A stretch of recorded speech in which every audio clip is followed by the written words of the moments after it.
अस्सलाम वालेकुम friends, welcome to किताब नगरी यूट्यूब चैनल किताबों की नगरी में खुश आमदीद। मैं हूं आपकी होस्ट इकरा यासीन और आज मैं आपके लिए लेकर आई हूं अनुशा आरिफ बेग के कलम से तहरीर करदा किताब नगरी स्पेशल नावल मून चाइल्ड के एपिसोड नंबर 5 को लेकर। इस एपिसोड को स्टार्ट करने से पहले आप जल्दी से कर लीजिए हमारे चैनल को सब्सक्राइब, वीडियो को लाइक और क्लिक कर लीजिए बेल आइकन को। अब आते हैं नावल के 5th एपिसोड की जानिब।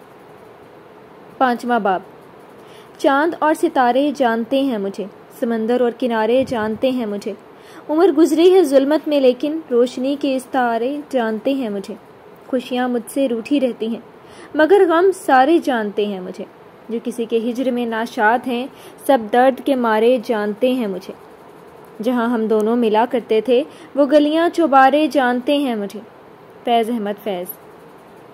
ये मंजर लंदन के एक इलाके में वाक़ई यतीम खाने का था, जिसके वसी रकबे पर बने गार्डन में बच्चे खेल रहे थे। बच्चों के चेहरे पर खुशी झलक रही थी जैसे वो हर परेशानी से दूर हो। वहीं लगी बेंच पर एक बच्चा बैठा उन सब बच्चों को हंसी खुशी खेलते देख रहा था। सबके बरक्स उसके चेहरे पर उदासी के तासुरात थे। वो भी उन्हीं बच्चों के हमउम्र था लेकिन उनकी तरह खुश और दुनिया के हर गम से दूर नहीं लगता था। वो उसी तरह बैठा था जब एक शनासा आवाज़ उसके कानों से टकराई। उसने गर्दन मोड़कर देखा तो एक बच्ची अपनी माँ के साथ उसकी तरफ ही आ रही थी। उस बच्चे ने हाथ में कुछ पकड़ रखा था और उसके चेहरे पर एक खूबसूरत मुस्कुराहट थी। उसे वहां देखकर उसके उदास तासुरात भी मुस्कुराहट में बदले थे। वह अब उसके पास पहुंचकर खुशी से चहकते कुछ कह रही थी। Happy birthday to you, happy birthday to you, happy birthday dear Arham, happy birthday to you. ये कुछ सालों पहले की बात है जब रात के 12 बज रहे थे। फ़ोन बजने की आवाज़ पर उसकी आंख खुली। कमरा अंधेरे में डूबे होने की वजह से फ़ोन को साइड पर से ढूंढकर उठाया और स्क्रीन पर देखा तो मीना का नाम जगमगा रहा था। उसने अधखुली आंखों से जल्दी से कॉल रिसीव करके फ़ोन कान से लगाया। उसे लगा था कि शायद कोई मसला हो, लेकिन जब हेलो करने पर उसकी मुस्कुराती आवाज़ कानों तक पहुंची तो वह एक लम्हे के लिए थम सा गया था। वो तो भूल ही चुका था कि आज उसका यौम पैदाइश है। मीना चुप हुई तो वो खुले दिल से मुस्कुराया। सालगिरह मुबारक मेरे बेस्ट फ्रेंड, अल्लाह ये दिन और हर दिन आपके लिए मुबारक करे। उसने मुस्कुराते लहजे में उसे दुआ दी तो वो हंसा। आमीन। मैं गहरी नींद में था, तुम्हारा फ़ोन आया तो मुझे लगा कोई मसला ना हो गया हो। उसने खजालत से गर्दन की पुश्त पर हाथ चलाते हुए कहा तो वो कहने लगी, मालूम था मुझे कि तुम हर दफ़ा की तरह इस दफ़ा भी गधे घोड़े बेचकर सो रहे होगे और तुम्हें याद भी नहीं होगा कि आज के दिन तुम इस दुनिया में तशरीफ़ लाए थे। लेकिन मुझे बहैसियत तुम्हारी वाहिद अजीम बेस्ट फ्रेंड के हमेशा की तरह याद था। शुक्रिया। उसने जिस शानदार अंदाज से कहा वो मीना को भड़का गया। क्या शुक्रिया, हम दोनों के दरमियान ये लफ्ज़ नहीं है यार। अच्छा बस तुम अब फ़ौरन मेरी तरफ आ जाओ, ये बातें फिर कंटिन्यू कर लेंगे। उसके हाकिमाना अंदाज पर वह हंस पड़ा था। जानता था उसे अच्छी तरह कि वो उसके शुक्रिया या माजरत को भी कबूल नहीं करती थी, और करती भी क्यों। दोस्ती में तो शुक्रिया और माजरत जैसे अल्फाज मायने नहीं रखते। जो चीज़ मायने रखती है वो है एहसास। जो हुक्म आपका जनाब। उसके गुलामों वाले अंदाज में कहने पर दूसरी जानिब वो भी हंसी थी। वो फ़ोन काट कर जल्दी से तैयार होता वहाँ से मीना के अपार्टमेंट के लिए निकला था। ये नावल आप किताब नगरी यूट्यूब चैनल पर पढ़ और सुन रहे हैं। वो माह नवंबर के दिन थे और सर्दियाँ थीं, ख़ास तौर पर रात के उस वक्त तो कड़ाके की थी। वो मंजर मीना के अपार्टमेंट का था जहाँ रात के 1 बजे का वक्त था। अरहम फ़ोन रखने के बाद स्याह टी शर्ट के ऊपर स्याही जैकेट और स्याह जीन्स में मलबूस स्नीकर्स में पैरों को डाले वहाँ 10 मिनट में पहुँचा था। उसने मीना का बेक किया वक्त चॉकलेट फज केक काटा था। उसके बाद वो दोनों अपनी अपनी कॉफ़ी के लाउंज में सोफे पर बैठे थे जो कि अरहम ने बनाई थी। मेरा गिफ्ट कहाँ है वैसे? अरहम ने अचानक उसके साथ सोफे के दूसरे किनारे पर गुलाबी घुटनों तक आती फ्रॉक और टखनों तक आती सफ़ेद रंग की कैप्री में मलबूस बालों को जोड़ा बनाए दोनों पैर ऊपर किए बैठी मीना से कहा, जिसने उसे गर्दन घुमाकर देखा और अनजान बनते हुए कहने लगी, कौन सा गिफ्ट? कैसा गिफ्ट? ये केक जो मैंने बेक किया था वो कम था क्या? अच्छा वैसे मत देखो, यहाँ बैठो, मैं अभी आई। उसकी आंखें दिखाने पर वो कहते हुए अपने कमरे की तरफ बढ़ी थी। 1 मिनट से भी कम वक्त में वापस आई तो उसके हाथों में एक फ्रेम था। उसने वो फ्रेम अरहम की तरफ बढ़ाया जो उसे पकड़ती हैरतज़दा नज़रों से उसे देख रहा था। उस फ्रेम में एक कोल की खताती हुई थी जिसे फ़ौरन वह समझ नहीं सका था। दोस्त, हमारी कुर्बत ये है, जहाँ भी तुम कदम रखो मुझे अपने नीचे की ताकत महसूस करो। उसने वो कॉल पढ़ा जिसकी बाकी वजाहत मीना ने कर दी थी। ये रोमी का एक कॉल था। मुझे लगा कि उससे बेहतर कुछ नहीं हो सकता तुम्हें गिफ्ट करने के लिए। ये बेहतरीन तोहफा है मिनी। उसने मुस्कुराती आंखों से उसे देखा जिसमें हल्की हल्की नमी भी घुली हुई थी। कुछ ही देर में मजीद इधर उधर की बातें करने के बाद अरहम अपने हॉस्टल वापस चला गया था। कराची पाकिस्तान में हफ्ते का दिन था। सुबह का वक्त आहिस्ता आहिस्ता ख़त्म हो रहा था। खान विला में सब नाश्ते से फारिग होकर अपने अपने काम कर रहे थे। ऐसे में ऊपरी मंजिल के राहदारी के दाएं जानिब कमरे के बाहरी शाल खड़ी थी। दरवाजे पर दस्तक देते हुए दरवाज़ा नीम वाह करके अंदर दाखिल हुई, जहां दाएं जानिब ड्रेसिंग रूम का दरवाज़ा खुला देखकर वो उस तरफ बढ़ी तो अनम नक्सक से तैयार आईने के सामने खड़ी कहीं जाने के लिए तैयार लगती थी। वो कहीं से भी 2 जवान बच्चों की माँ नहीं लग रही थी। ये नावल आप किताब नगरी यूट्यूब चैनल पर पढ़ और सुन रहे हैं। कहीं जा रही हैं आप मामा? उसने भवें उचकाते हुए पूछा तो वो उसकी तरफ मुड़ी। हाँ, आज क्लब के सारे मेंबर्स इकट्ठे हो रहे हैं तो मैं वहीं जा रही हूँ। तुम्हें कोई काम था? एक तो मामा की यह फजूल किटी पार्टी। उसने दिल में सोचा उन्हें अपनी दौलत और हुस्न की नुमाइश करने का बेहद शौक था। अक्सर क्लब में दूसरी हमपल्ला औरतों के साथ पार्टी में शरीक होती थी और वहाँ जो गॉसिप वगैरह का तूफान होता था। इशाल ने सोचा तो झुरझुरी आई। काम तो नहीं था, बस बताने आई थी कि आज यूनिवर्सिटी में एक पार्टी है शाम में, तो मैं वहाँ जाऊँगी। उसके कहने पर वो ड्रेसिंग टेबल पर पड़ा अपना क्लच उठाती ड्रेसिंग रूम से बाहर आ गई थी। अच्छा, अकेले मत जाना, ड्राइवर को लेकर जाना। ऑफ कोर्स मामा। उनकी हिदायत पर वो आंखें घुमाते हुए गोया हुई। फिर वो दोनों अपने पीछे कमरे का दरवाज़ा बंद करती वहाँ से नीचे आ गई थी। ये नावल आप किताब नगरी यूट्यूब चैनल पर पढ़ और सुन रहे हैं। आईना देखकर तसल्ली हुई। हमको इस घर में जानता है कोई। लंदन में दोपहर अब सहपहर में ढलने लगी थी। वो एक कदीम शाही तर्ज पर तामीर शुदा एक आलीशान इमारत थी जिसके दराज कद सदर दरवाजे के सामने वो खड़ा था और सर उठाकर उस इमारत को देख रहा था। उसकी आंखों में ऐसा तासुर था जिसे उस जगह से उसे उनसियत रही हो। भूरी टी शर्ट पर बिना आस्तीन वाली जैकेट और हमरंग जीन्स पहन रखी थी। भूरे बाल माथे पर गिर रहे थे जिसकी शख्सियत को पुरकशिश बना रहे थे। सफ़ेद स्नीकर्स में मुकीद पैर उसने अंदर की जानिब बढ़ाए थे। दरवाजे से अंदर दाखिल होने के बाद एक रविश थी जो अंदर के दरवाजे की तरफ जाती थी। उस रविश के दोनों अतराफ सब्जा ही सब्जा था जो उस वक्त बिल्कुल सन्नाटे में था। वहाँ छोटे बच्चों के लिए झूले भी मौजूद थे। इर्द गिर्द देखता वो उस रविश पर आहिस्ता आहिस्ता चल रहा था जैसे गुजरे ज़माने याद कर रहा। गोगे वह यहाँ पहली बार नहीं आया था, आता रहता था, लेकिन जब भी आता पुरानी यादें ज़रूर ताज़ा होती। और क्यों ना होती ताज़ा, वो भूला थोड़ी था कुछ। वो अंदर का दरवाज़ा वाह करके राहदारी से गुजरने लगा तो वहाँ ऐसा गुमान हुआ जैसे कोई ज़ीरू मौजूद न हो। इस वक्त तो सब अपने अपने कमरों में होते हैं। दिल में सोचता वो आगे बढ़ता हुआ एडमिनिस्ट्रेशन ब्लॉक की तरफ आ गया था। सालगिरह मुबारक अरहम, मैं दुआ करती हूँ कि खुदा तुम्हें हमेशा खुश और मुतमईन रखे। वो कोऑर्डिनेटर ऑफिस में कुर्सी पर बादब होकर बैठा था। उसके सामने मेज़ थी जिसकी दूसरी तरफ एक बुजुर्ग बावकार खातून विराजमान थी जिन्होंने ऐनक लगा रखी थी। वो कुछ ही देर पहले उनके ऑफिस में आया था। वो इस यतीम खाने को चलाती थी। उनके चेहरे पर उसके लिए बहुत अपनायत थी, जैसे माँ बाप को अपनी औलाद से होती है वैसी ही अपनायत। आमीन। उसकी सालगिरह के मौके पर उन्होंने हमेशा की तरह उसे दुआओं से नवाजा तो वो मुस्कुरा दिया। तकरीबन अपनी हर सालगिरह पर वो यहाँ ज़रूर आता था और उनसे लाज़मी मिलता था। वो उन 2-3 लोगों में से थी जिन्होंने उसकी शख्सियत को संवारने में एक अहम किरदार अदा किया था। वैसे आज कैसे याद आ गई हमारी, उन्होंने शरारत से कहा, जिस पर उसने उन्हें ऐसे ना करो वाली नज़रों से घूरा। ऐसे तो ना कहीं ले रीवा, आज के दिन तो हमेशा याद आती है आपकी, और इतने दिन में मसरूफ़ था तो आ नहीं सका, और आपको मालूम है फीलिंग्स मैटर। उसने अपनी सफाई पेश की जिस पर वह संजीदा नजर आने की कोशिश करते हुए सरस बात में हिलाने लगी। उन्हें उसके एहसासात का अंदाज़ा था। खैर बताओ क्या चल रहा है, यूनिवर्सिटी कब ख़त्म हो रही है वकील साहब? उनका अंदाज़ काफ़ी दोस्ताना था। आखिरी सेमेस्टर शुरू होगा, अब फिर LPC ट्रेनिंग, उसने इसे बताया। और ज़िंदगी कैसी गुजर रही है? एक ऐसा सवाल था जिसमें वह हर पुरएतमाद नहीं था। उसने गहरी सांस हवा के सुपुर्द की। ज़िंदगी तो गुजर रही है अपने हिसाब से, मैं इसे रोक नहीं सकता, लिहाजा बस गुजरने देना चाहता हूँ। उसके निहायत ही कोई फ़लसफियाना अंदाज पर वो उसे देख कर रह गई थी।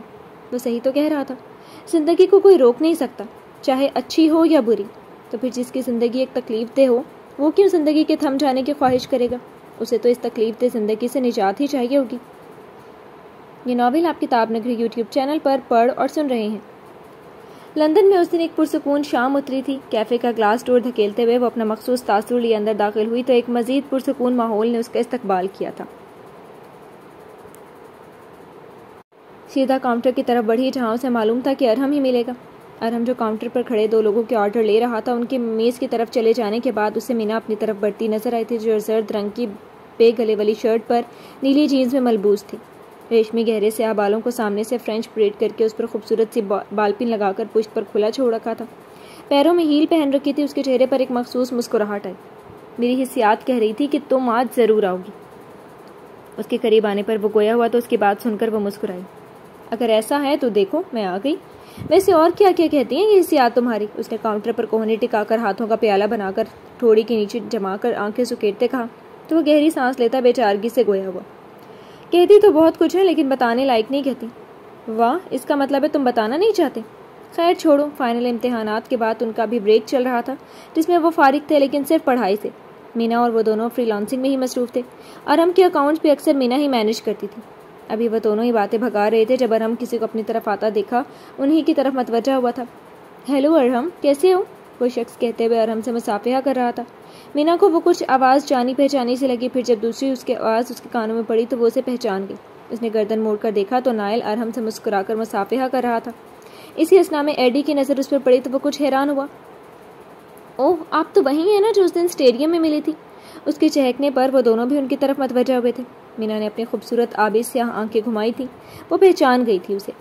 ऐसे ना देखे मुझे, पहचान तो लिया होगा आपने। उसने कोई जवाब न दिया तो उसने फिर कहा। अब की बार उसे कहना ही पड़ा। जी बिल्कुल पहचान लिया आपको। मीना, तुम जानती हो एडी को? अरहम जैसे कुछ पल्ला नहीं पड़ा था उसे मुखातिब कर बैठा जिसने महज सारी लाने पर ही इत्तफाक किया। उन दोनों को देखकर एडी चौंका। तुम इन्हें जानते हो? ये मेरी बेस्ट फ्रेंड है। एडी के थोड़े हैरान कुन लहजे पर अरहम ने बताया तो वो महसूस हुआ। कौश, ये तो अच्छी बात है फिर। क्यों? मीना ने सवाल किया। क्योंकि मुझे कोई तो ऐसी लड़की मिली इस दुनिया में जिसने उसी के लहजे में उसी की बात का जवाब दिया, वरना नाइल के चेहरे पर हर वक्त के संजीदा तासुरात देखकर ही इनकी ज़बान बंद हो जाती है। नाइल ने उसके दिल फेंक अंदाज पर उसे घूरा। एडी के इस जान पहचान करवाने वाले सेशन से वो सख्त खौफज़दा हुआ। मतलब उसे क्या कि कौन किसका दोस्त और कौन नहीं, और ऊपर से वो उसकी संजीदा शख्सियत पर चोट कर रहा था। एडी भी जानता था कि नाइल उस वक्त चिढ़ रहा होगा, लेकिन वो तो ऐसे ही था, सबसे मेल जोल रखने वाला, और वो अपने दोस्त को भी उसके खुद साख्ता खौल से निकालना चाहता था। दूसरी तरफ मीना थी जिसके ख्यालात भी नाइल से कुछ मुख्तलिफ न थे, बल्कि वो तो सोच रही थी कि अरहम का एक और दोस्त निकल आया। इतनी अच्छी दोस्ती नहीं थी जाहिर है, लेकिन सलाम दुआ काफ़ी अच्छी थी, और अब तो वो कॉफ़ी के लिए ख़ास तौर पर यहीं आते थे। ज़िंदगी में मुख्तलिफ लोग आते रहते हैं इत्तफाकन, उसने जवाबन कहा तो एडी और अरहम ने इत्तफाक किया, जबकि नाइल ने गैर महसूस कुन अंदाज में उसकी तरफ देखा था। अब उनका मिलना महज इत्तफाक था या नहीं ये तो वक्त ही बेहतर जानता था। एक तो मज़ीद बातें करने के बाद वो अपनी अपनी मेज़ पर जाकर बैठ चुके थे। ये नामिल आप किताब नगरी यूट्यूब चैनल पर पढ़ और सुन रहे हैं। शाम ढल चुकी थी और अब अंधेरा हर सू फैलना शुरू हो चुका था। नाइल चेहरे पर संजीदा तासुरात लिए ड्राइव कर रहा था और एडी उसके साथ वाली सीट पर बैठा उसे देख रहा था। कॉफ़ी पीकर अब वो दोनों एडी के घर जा रहे थे, जहाँ उसको ड्रॉप करके उसे अपने अपार्टमेंट चले जाना था।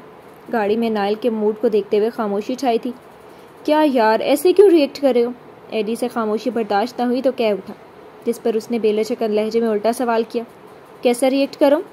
मैंने ज़बरदस्ती तो कुछ नहीं कहा। अब उनसे इत्तफाक से फिर सामना हुआ तो हाय हेलो ही तो की है, और साथ में ये भी मालूम हो गया कि वो अरहम की दोस्त हैं, वरना तुम तो मुझे बताते ही नहीं। उसने साथ ही शिकवा भी कर डाला था। नाइल ने तासुब से सर हिलाया। उस शख्स को हर बार इसी तरह का शिकवा क्यों होता था? मैं बताता भी क्यों? खैर छोड़ो, किसी खैर के बारे में क्यों बात कर रहे हैं? तुम सिर्फ अपने दिल को कंट्रोल करो जो हर किसी को आराम से दोस्त बना लेता है। अब दिल का क्या करे बंदा, तुम्हारी तरह सड़ियल नहीं हूँ मैं जो 100 लोगों के दरमियान होकर भी अकेला बैठा रहेगा। उसने आह भरते हुए कहा। साथ में आईना दिखाना नहीं भूला था। नाइल इस दफ़ा खामोश था। एक तरह से ठीक ही कह रहा था एडी। ये नावल आप किताब नगरी यूट्यूब चैनल पर पढ़ और सुन रहे हैं। वो थी महताब की मानी, तारीक मगर रोशन। घड़ी के कांटे 11:30 के हिंसे को छू रहे थे। मौसम आज का बड़ा ही खुशगवार था। सूरज बादलों के बीच छुपा हुआ था।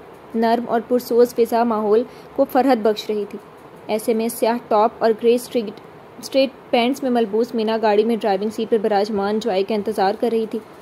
उसने स्याह रेशमी बालों का हेयर स्टाइल बनाकर उनमें हेयर पिन लगा रखी थी। कुछ ही सेकंड्स में जर्द टर्टल नेक और नीली स्ट्रेट पैंट में मलबूस जॉय गाड़ी का दरवाज़ा खोलते उसके बराबर सीट पर आ बैठी। उसके सुनहरे बाल पुश्त पर खुले हुए थे। मीना उसे देखकर मुस्कुराई और अब सलाम दुआ करने के बाद वह असल बात की तरफ आए थे। तो फिर कहाँ? जॉय ने उसे देखते हुए कहा। उसके अंदाज और चेहरे के तासुरात से लग रहा था कि वो जो वो सोच रही है वही मीना भी सोच रही है। मीना ने भी उसे इसी तरह देखा। दोनों की आंखों में एक चमक सी उतरी थी और दोनों ने एक साथ कहा था, शॉपिंग? जाहिर है लड़कियां थी और वो भी फैशनेबल। ये तो उनका मुश्तरका पसंदीदा मशगला होना ही था। जब भी वह छुट्टियों में घर पर बैठी बोर हो रही होती तो शॉपिंग का ख्याल ज़रूर जहन में आता। आज भी घर में बैठे बैठे बोर हो रहे थे तो आज एक दूसरे से फ़ोन पर गुफ्तगू करते हुए प्रोग्राम ये तय पाया था। लेट्स गो, मुस्कुराकर कहती जन से गाड़ी भगा चुकी थी। वो लंदन का एक मशहूर मॉल था जहाँ वो पिछले 1 घंटे से घूम रही थी, लेकिन कुछ समझ नहीं आ रहा था कि क्या लें और क्या नहीं। जॉय, तुम ये शर्ट ले रही हो या नहीं? जल्दी डिसाइड करो। मीना ने जॉय को देखकर दांत पीसे, जो डिसाइड ही नहीं कर पा रही थी कि उसे वो खूबसूरत सी फ्लोरल शर्ट लेनी है या नहीं। अच्छा ले रही हूँ, उसने गड़बड़ाकर फ़ौरन कहा। तो फिर उसे पैक करवाकर पेमेंट करके अब वो दूसरी शॉप पर जा रहे थे। वो ज्वेलरी की शॉप पर खड़े थे जब मीना को एक नज़र में ही वो बॉल पिन पसंद आ गई थी। बस 2.5 इंच की बालपिन को जिसमें ऊपर की तरफ चांद की शक्ल का पत्थर लगा था, आईने के सामने खड़ी अपने बालों में लगाकर देख रही थी जब जॉय ने सताइशी अंदाज में उसे देखा। वाओ, ये तो बहुत खूबसूरत लग रहा है और तुम्हारे बालों पर सूट भी बहुत करे। उसकी बात पर मुस्कुराई। वैसे एक बात बताओ कि तुम्हारे पास जितने भी ज्वेलरी हैं तकरीबन सब में चांद ही बना होता है, ऐसा क्यों? पेमेंट करके वो लोग उस दुकान से निकल रहे थे जब जॉय ने मीना से वो सवाल पूछ लिया जो वो कुछ अर्से से पूछना चाहती थी, क्योंकि वाकई तकरीबन उसकी हर ज्वेलरी में चांद ज़रूर मौजूद होता था, जैसे कि उसकी ब्रेसलेट। मैं सेलिनो फाइल हूँ और मुझे ऐसी चीज़ें अट्रैक्ट करती हैं, इसीलिए, शाह ने उश्काते हुए कहा। तो जॉय भी सरस बात में हिलाने लगी। उसकी शख्सियत भी तो महताब की मानीन थी। वो लोग अभी इधर उधर की बातें करते हुए कैफेटेरिया की तरफ जा रहे थे। ये नावल आप किताब नगरी यूट्यूब चैनल पर पढ़ और सुन रहे हैं। वक्त हाल में ये मंजर एक वसी व अरीज़ इमारत का था जो मीर ग्रुप ऑफ इंडस्ट्रीज़ के हेडक्वार्टर के नाम से जानी जाती थी। उस इमारत के बाहर का मंजर कुछ ऐसा था कि दोपहर के वक्त सूरज की किरणें उस शीशे की बनी इमारत पर पड़ रही थी, लेकिन अंदर का मंजर इससे काफ़ी ठंडा मालूम होता था। उस बड़े से कॉन्फ्रेंस रूम में देखा जाए तो नीम अंधेरा था, महज एक आवाज़ के मुकम्मल सकूत छाया हुआ था, लेकिन फिर भी माहौल में एक दबाव महसूस किया जा सकता था। कॉन्फ्रेंस मेज़ पर मीर ग्रुप ऑफ इंडस्ट्रीज़ के तमाम एग्जीक्यूटिव्स विराजमान थे। किसी अहम प्रोजेक्ट पर मीटिंग बुलाई गई थी और उस प्रोजेक्ट पर उस वक्त मीर शाहरुख अपनी तजावीज़ पेश कर रहा था। नेशनल मार्केट में अभी तेल की कीमत बहुत बढ़ी हुई है, जबकि इंटरनेशनल मार्केट में कीमत कदरे बेहतर है, तो मुझे लगता है ये सूरत हाल हमारे फेवर में हो सकती है। वो अपनी बात कह रहा था और सब उस पर गौर कर रहे थे। कुछ देर बाद उनकी ये मीटिंग बर्खास्त हुई थी और शाहरुख की तजवीज़ पर मुकम्मल गौर फिक्र करके उसको काबिल अमल समझा गया था। सब वहाँ से निकलने लगे थे जब अपनी कुर्सी से उठते मीर शाह जमान का फ़ोन बजा, जो उन्होंने स्क्रीन पर नाम देखकर फ़ौरन कान से लगाया और ग्लास बॉल की तरफ आ गए। उनकी ये कार्रवाई वहाँ मौजूद मीर शाह नवाज़ ने बगौर देखी थी। अपनी ज़ेरक निगाहों और दूरअंदेशी से वो बता सकते थे कि शाह जमान आजकल कुछ मुस्तरिब हैं और किसी अहम काम पर लगे हुए हैं। अलबत्ता उन्होंने उनसे इस मामले पर बात नहीं की थी और वहाँ से चले गए थे। खामोशी से नज़र रखो, उसके तमाम ज़रूरी मालूमात का पता करो, फिर मुझे फ़ोन करना। उन्होंने साइमन नामी शख्स को कहकर फ़ोन रख दिया और चंद गहरी सांसें ली। ये काम उनकी सोच जितना आसान नहीं था। उन्होंने सोचा और फिर दीवार गिर खड़ी खिड़की से नीचे का मंजर देखा, जहाँ सब मामूल के मुताबिक था। ये नावल आप किताब नगरी यूट्यूब चैनल पर पढ़ और सुन रहे हैं। तेरी याद के ज़ख़म जब भरने लगते हैं, किसी बहाने तुम्हें याद करने लगते हैं। वक्त फिर पीछे गया था और वह मंजर लंदन के एक इलाके में वाक़ उसके अपार्टमेंट का था, जिसका दरवाज़ा हवा करके वह अंदर दाखिल हुआ और दरवाजे के साथ लगे स्विच बोर्ड पर हाथ मारकर लाइट चलाई। सारा लिविंग रूम रोशनी में नहा गया था। वह अपनी टाई ढीली करता था कि अंदाज में अपने कमरे की तरफ बढ़ा था, जहाँ दाखिल होते ही उसकी नज़र बेड के साथ वाली दीवार पर टंगे गिटार पर पड़ी। जहन में माजी का वाक़या एकदम लहराया था। Thank you mom dad, this is the best present I ever get, love you both. उसकी 13वीं सालगिरह थी जब उसके माँ बाप ने उसे वह गिटार उसके शौक़ को देखते हुए गिफ्ट किया था। वो खुशी से उनके गले लग गया था। वो उस दिन बहुत खुश दिखाई दे रहा था और उसके वालिदैन उसकी नज़रें उतारते नहीं थकते थे। अचानक वो ट्रांस किसी कैफियत से बाहर आया और फिर चेहरे पर हाथ फेरकर खुद को नॉर्मल करता ड्रेसिंग रूम में चला गया था। लोग चले जाते हैं और जो रह जाती हैं वो महज उनकी यादें हैं, जो मौका मिलने पर फ़ौरन जहन में सवार हो जाती हैं। ये नावल आप किताब नगरी यूट्यूब चैनल पर पढ़ और सुन रहे हैं। वही है दिल के कराइन तमाम कहते हैं, वो एक खलिश कि जिसे तेरा नाम कहते हैं। वो दिसंबर का महीना था। सारे बरतानिया में क्रिसमस की तैयारियां शुरू हो चुकी थी। लंदन शहर में वो एक पुरसकून शाम थी। वो रोज़ाना की तरह कैफ़े में काउंटर पर खड़ा था।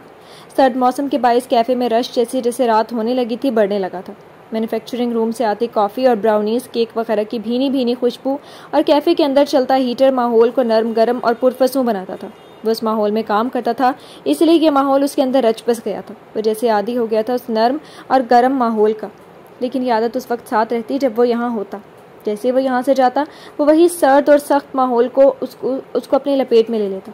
वो पेशावराना मुस्कुराहट चेहरे पर सजाए कस्टमर्स को ऑर्डर नोट कर रहा था जब किसी शनासा सी शख्सियत के सामने आ जाने पर चेहरे के तासुरात यकदम बदले। एक चॉकलेट ब्राउनी प्लीज़, एक दरमियानी उम्र की ग्रेसफुल सी औरत ने कहा तो वह अपने तासुरात और आसाब काबू में रखने की कोशिश करते हुए उनको ऑर्डर नोट करने लगा। वो औरत ऑर्डर नोट करवाकर वहाँ से मेज़ की तरफ बढ़ गई थी। उसने पलक झपके और ख़ुद को अपने हॉस्टल के कमरे में पाया था। वो राइटिंग टेबल पर अपनी डायरी रखे बैठा सफ़े पर वो वाक़या उतारते उतारते उसमें ही खो गया था। उसे यकीन नहीं आया था कि वो इस तरह भी उसके सामने आ सकती हैं, उसकी ठहरी हुई ज़िंदगी को अनजाने में बेसकून करने। उसे समझ नहीं आया था कि कुदरत ने उस शख्स को इस तरह उसके सामने लाकर उसे क्यों तड़पाया था। वो समझता भी कैसे? कुदरत की मसलहत कुदरत ही जानती है। उसने उनके चेहरे की तरफ दोबारा ना देखा। वो नहीं चाहता था कि उनके चेहरे पर लाताल्लुकी के तासुरात देखकर वो मज़ीद दिल बर्दाश्त हो, क्योंकि अब तो वह खूबरू नौजवान था, बचपन के अरहम से बिल्कुल मुख्तलिफ। वो कैसे उसे पहचानती? हाँ, अलबत्ता वो उन्हें ज़रूर पहचान कर ज़रूर अपना दिल जला सकता था, और ऐसा वह जाहिर है नहीं चाहता था। एक खलीश सी है दिल में जो उनके सामने आने से मज़ीद बढ़ गई थी। उसने डायरी में ये लफ्ज़ भारी दिल से उतारे और डायरी बंद कर दी। वह बालकनी से नजर आने वाले आसमान को देख रहा था जो सितारों से भरा पड़ा था, और अपने आप को इन्हीं सितारों में गुमशुदा पाता था। ये नावल आप किताब नगरी यूट्यूब चैनल पर पढ़ और सुन रहे हैं। वक्त हर घड़ी गुजरता जा रहा था। दिसंबर अपने शदीद सर्द मौसम के साथ अपने आखिरी हिस्से में दाखिल हो चुका था और क्रिसमस का दिन करीब था। पूरे बरतानिया में उसकी तैयारियां अरूज पर थीं। घरों, शॉपिंग मॉल्स वगैरह को क्रिसमस ट्री और बरकी कुमकुमों से सजा दिया गया था। उन्हीं दिनों में से एक शाम थी वो यतीम खाने के सदर दरवाजे से एक सफ़ेद मर्सिडीज अंदर दाखिल हुई और सीधा पार्किंग की जगह पर गाड़ी खड़ी करके उसके ड्राइविंग सीट का दरवाज़ा खोलकर वो उतरी थी। अपना फ़ोन हाथ में पकड़े वो अपने पीछे गाड़ी का दरवाज़ा बंद करते कुछ लम्हे अपने सामने शान से खड़ी इमारत को देखती रही। वो टखनों तक आधी गुलाबी रंग की एयरलाइन शर्ट और जीन्स में मलबूस थी। पैरों में सैंडल्स थी। एक हाथ में अपना वही ब्रेसलेट था। स्याह रेशमी बाल शानों पर खुले छोड़ रखे थे और उनमें बाल पिन लगा रखी थी। वो अंदर की तरफ बढ़ने लगी थी जब गार्डन में ही कोई उसके सामने आ गया। मीना लेडी ईवा को अपने रोज़ के राउंड पर निकली हुई थी। उसे अपने सामने देखकर उनके चेहरे पर मुसरत आई थी। मीना मुस्कुराते हुए उनकी तरफ बढ़ी। कैसी हैं आप लेडी ईवा? और यहाँ सब कैसा है? मैं हमेशा की तरह बिल्कुल फिट हूँ और यहाँ भी सब ठीक है। तुम्हें आज यहाँ देखकर मुझे बहुत खुशी हुई। इतने अरसे बाद तुमने चक्कर लगाया। वो इसलिए अपने ऑफिस की तरफ बढ़ रही थी। बस वो यूनिवर्सिटी की मसरूफियत थी और काम भी बहुत था, इसलिए वक्त नहीं निकाल सकी। अब वक्त मिला है तो आज मैंने सोचा कि यहाँ का चक्कर लगाना ही है। अब उनके ऑफिस पहुँच चुके थे जहाँ वह मेज़ पर आमने सामने कुर्सियों पर विराजमान हो गई। क्रिसमस की वजह से यूनिवर्सिटी की छुट्टियाँ थीं। ये तो अच्छा सोचा तुमने। मैं भी तुम्हें याद कर रही थी। सच पूछो तो तुम्हें देखकर हमेशा जरी याद आती है। उसने इस जगह के लिए और यहाँ रहने वालों के लिए बहुत कुछ किया है। मैं जब भी तुमसे मिलती हूँ तो यह ख्वाहिश करती हूँ कि काश वो इस दुनिया में होती। वो तो अपने दिल की बात कह रही थी, लेकिन मीना के लिए उन बातों को बर्दाश्त करना मुश्किल हो रहा था। जब भी उसकी मॉम के हवाले से कोई बात होती तो उससे अपने आप को काबू करना मुश्किल हो रहा। ऐसा महसूस होता था कोई उसका सांस लेना मुहाल कर रहा। उनके साथ गुजरे दिनों की बातें उसके लिए तकलीफ का बायस थी, क्योंकि वो माजी था और हाल में तो वो कहीं भी नहीं थी, और ये सच बार बार दोहराना तकलीफ दे था। लेडी ईवा उसकी मॉम की एक पुरानी दोस्त थी। उन दोनों ने एक दूसरे का बहुत साथ दिया था हर काम में। इस यतीम खाने में भी उन्होंने यतीम बच्चों के लिए बहुत कुछ किया था और लेडी ईवा उस पर उनके बहुत शुक्रगुजार थी। लेडी ईवा की अपनी एक छोटी सी फैमिली थी, लेकिन मीना को वो अपनी बेटी ही समझती थी। तुम्हारी ग्रेजुएशन तो मुकम्मल होने वाली है, फिर क्या इरादे हैं? बात का मजमून बदलते वो कुछ पुरसकून हुई थी। लॉरेंस लॉ फर्म से ऑफर आई है मुझे। ग्रेजुएशन के बाद वहाँ ट्रेनिंग करूंगी, LPC करने के साथ साथ। उसने अपने इरादे बताए थे। उसके लहजे की उदासी भांप गई थी। उनके लिए मीना वो बच्ची थी जिसने कभी अपने अंदर के खौफ को जाहिर नहीं होने दिया था, लेकिन वो उसे अच्छी तरह जानती थी और उसकी फिक्र भी करती थी। क्रिसमस के दिन की क्या प्रोग्राम है तुम्हारे? उन्होंने यूं ही जानना चाहा तो उसने कंधे उचकाए। कुछ खास नहीं। ये नावल आप किताब नगरी यूट्यूब चैनल पर पढ़ और सुन रहे हैं। लंदन शहर में वो हफ्ते की शाम बड़ी पुरौनक थी। एक नामवर होटल था जिसकी पार्किंग में वो गाड़ी खड़ी करके दाखिले दरवाजे की तरफ बढ़ा था। सुरमई 3 पीस में मलबूस, बाएं हाथ की कलाई में कीमती और ब्रांडेड घड़ी में मुकीद किए बालों को सलीके से सेट किए वो संजीदा चेहरे और अपनी वजाहत से भरपूर शख्सियत के साथ अंदर बढ़ा तो वो महसूस कर सकता था कि ये किस तरह की पार्टी है। वो एक पक्के मगरबी तर्ज की पार्टी थी। वो अंदर पहुंचा तो उसे एडी कुछ लड़के लड़कियों के ग्रुप में खड़ा दिखा। उसकी तरफ बढ़ गया। एडी की नज़र भी उस पर पड़ी तो वो जो माजरत करता उसकी तरफ आ गया। आ गया तू? नहीं तो अभी मेरी रूह आई है। उसके अंदाज पर एडी ने उसे आंखें दिखाई। वो स्याह 3 पीस में मलबूस हैंडसम लग रहा था। क्या हो गया भाई? इतना बेतुका सवाल करने पर मैं और क्या कहूँ? नाइल ने सर झटका। ये पार्टी एडी के डैड ने अरेंज की थी, जिसमें उनके बिजनेस पार्टनर वगैरह शरीक थे। अच्छा चलो छोड़ो, चलो डैड से मिलो, वो तुम्हारा इंतजार कर रहे थे। वो सरी अपने डैड की तरफ बढ़ गया। कैसे हो बरखुरदार? एडी के डैड ने उसके शाने को थपथपा कर दरियाफ्त किया तो जवाब में वो भी मुस्कुराया। ठीक हूँ। वो उससे जॉब के बारे में दरियाफ्त करने लगे और उसके बाद वो अपने बाकी मेहमानों में मसरूफ़ हो गए तो वो दोनों अब एक किनारे पर खड़े थे। Hello AD. अभी वो दोनों बात कर रहे थे जब किसी जानी पहचानी आवाज़ को सुनकर एडी ने चौंक कर अपने दाएं तरफ देखा, जहाँ एक फरंगी नकूश वाली लड़की उसकी तरफ बढ़ रही थी। ओह हाय एमा, कैसी हो तुम? मैं अच्छी हूँ, और तुम? एडी ने ज़बरदस्ती की मुस्कुराहट अपने चेहरे पर सजाकर उससे दरियाफ्त किया तो वो मुस्कुराकर गोया हुई, लेकिन फिर उसने एडी के साथ खड़े उस नौजवान को देखा तो वो जैसे एडी को भूल ही गई। Nile, what's a pleasant surprise. इतने अरसे बाद आखिर आज मुलाकात हो ही गई, वरना इतनी दफ़ा एडी से तुम्हारा पूछा लेकिन इसने कुछ बताया ही नहीं। कैसी हो तुम? वो बखैर रुके अपनी एक्साइटमेंट दिखाती नाइल को जहर लगी थी। पता नहीं क्यों, लेकिन वो यूनिवर्सिटी के ज़माने से उसे कुछ खास पसंद नहीं थी और इसकी वजह एमा खुद थी। एडी को भी उसने खुद मना किया था उसके बारे में कुछ भी मालूमात देने से, लेकिन आज उसे अंदाज़ा नहीं था कि वो यहाँ मौजूद होगी। जैसा नज़र आ रहा हूँ। उसका लहजा एमा को कुछ तेज़ लगा, लेकिन वो फिर भी नज़रअंदाज कर गई। अच्छा, यानी कि डैशिंग। ये बताओ मैं कैसी लग रही हूँ? उसने मुस्कुराते लहजे में पूछा तो एडी ने अपनी आंखें ज़ोर से बंद करके गहरी सांस ली, जबकि नाइल ने उसे एक नज़र देखा और कांधे उचकाए, जैसे पहले लगती थी। उसने भी यहाँ मौजूद बाकी लड़कियों और औरतों की तरह उस सर्द मौसम में भी बमुश्किल जिस्म को ढांपा हुआ था। अंदर हीटर चल रहा था, जिसकी वजह से कुछ बचत हो गई थी। वो जो कुछ उलझी थी, लेकिन फिर उसे उसके डैड ने आवाज़ दी तो वो उनके पास चली गई। वो अपनी बेटी को लोगों से मिलवाना चाहते थे।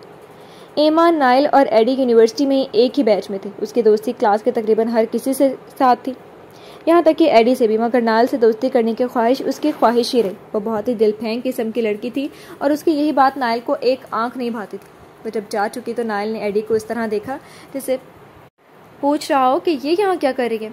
यार, इसके डैड की कंपनी की हमारी कंपनी के साथ डील साइन होनी है हाल ही में, इसलिए ये यहाँ तुम्हें दिख रही है। उसके वजाहत पर वह महज सर हिला सका। वैसे तुम इससे दोस्ती क्यों नहीं कर लेते? उसने उसे मजीद चिढ़ाने की खातिर कहा, जिस पर नाइल ने बेजारी से उसकी तरफ देखा। तुम्हारी दोस्ती है उससे, यही काफ़ी है, मुझे करने की कोई ज़रूरत नहीं है। उसके अंदाज पर एडी हंसकर रह गया। ये नावल आप किताब नगरी यूट्यूब चैनल पर पढ़ और सुन रहे हैं। कराची में वाक़ एक नामवर होटल में वो एक रंगो रानाई से भरपूर रात थी। होटल की वो कोई चौथी मंजिल थी जो स्याह सुनहरी थीम पर बहुत खूबसूरती से और काफ़ी पैसा बहाकर सजाई गई थी। ऐसे में वो एक तरफ इशाल के साथ खड़ा था जो गोल्डन रंग की फ्रॉक में प्यारी लग रही थी। वो दोनों आपस में अपने इर्द गिर्द के माहौल पर तबसरा कर रहे थे, जहाँ काफ़ी ऊंचे घराने के मॉडर्न लड़के लड़कियाँ अपनी अपनी गैदरिंग में मसरूफ़ थे। भाई, ये कैसी पार्टी में ले आए आप मुझे? मेरे तरीके का तो कोई यहाँ है ही नहीं। शायान ने उसके चिढ़कर कहने पर उसे घूरा। एक मॉम है और एक तुम हो, कोई पार्टी अटेंड ही नहीं करनी आती तुम्हें? उसने अनम का हवाला दिया तो उसने बेजारी से उसे देखा। मामा को तो छोड़ ही दें, इस तरह की आलीशान पार्टीज अटेंड करने में उनके तजुर्बे को तो मैच भी नहीं कर सकती। असल में ये पार्टी शायान के एक दोस्त ने अपने बिजनेस सेटल करने की खुशी में रखी थी, तो शायान का तो यहाँ होना लाजमी था। मजीद ये कि शायान की दोस्त की अम्मी उसकी अम्मी की दोस्त थी, इसलिए अनम ने शायान के साथ इशाल को भी भेज दिया। इशाल पहले भी पार्टीज अटेंड कर चुकी थी, लेकिन ये पार्टी तो कुछ ज़्यादा ही लैविश थी। हालांकि उनका स्टैंडर्ड एक ही था, फिर भी वो गैर मुतमईन महसूस कर रही थी। तकरीबन सब उससे उम्र में बड़े ही थे और उसे यहाँ मौजूद लोगों की गैदरिंग कुछ पसंद नहीं है, इसलिए वो एक तरफ खड़ी थी। वैसे कोई ख़ास वजह बेजारी की? उसने दिलचस्पी से पूछा तो वो शुरू हुई। यहाँ कुछ ज़्यादा ही बोल्डनेस है, ऊपर से लड़कियाँ जैसे आपसे फ्री होने की कोशिश कर रही थी ना, मेरा तो खून खोल रहा था। भाई, मतलब कोई भी हैंडसम बंदा नजर आए तो उस पर लाइन मारना शुरू हो जाओ, कोई एथिक्स ही नहीं है। शायान तो उसे देखता रह गया, फिर हंसकर गोया वो। मतलब तुम्हें इस बात पर कि पार्टी अच्छी नहीं लग रही कि कोई तुम्हारे हैंडसम से भाई पर लाइन मार रहा है ना? तो और क्या भाई, सीधी सी बात है, मेरा एक ही भाई है और मैं उसके लिए बहुत पॉसेसिव हूँ। उसने फ़ख्र के लहजे में कहा तो उसने महज कंधे उचकाने पर इत्तफा किया। इतने में शायान के दोस्त के बुलाने पर वो उसकी तरफ चला गया, जबकि वो वहीं खड़े होकर लोगों को ऑब्जर्व करने लगी। जी तो फ्रेंड्स, कैसी लगी आपको आज की एपिसोड? कमेंट सेक्शन में ज़रूर बताइएगा। फिर हाजिर होंगे नावल के नेक्स्ट एपिसोड के साथ। तब तक के लिए इजाज़त दीजिए। शुक्रिया। अल्लाह हाफिज़।